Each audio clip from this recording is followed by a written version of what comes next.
Iris, ano naman yung mga challenges and struggles na na-encounter mo in running a manufacturing company? To be honest, ang hirap lumaban sa pricing. Minsan kasi, ang client, ang daming isisend sa'yo na claims.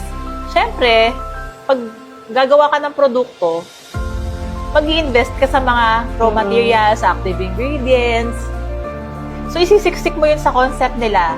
Then, pag nagpa-sampling ka na, then nag-costing na kayo, hindi pala niya mamimit yung pricing.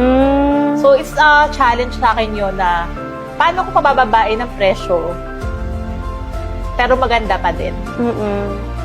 That's my expertise. Kaya kong gawin yun.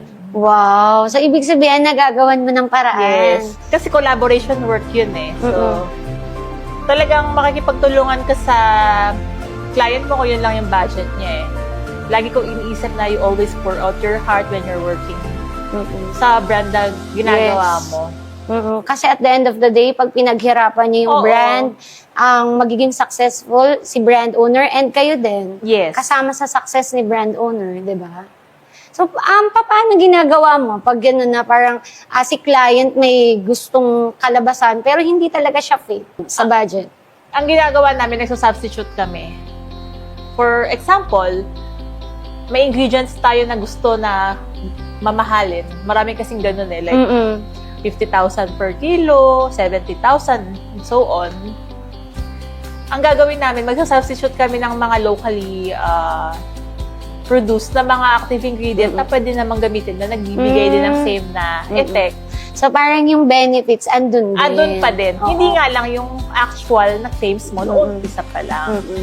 So, parang andun yung collaboration nyo talaga with the brand owner.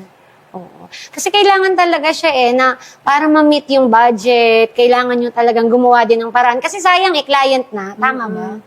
And alam mo, what's unique sa VM Manufacturing Corporation?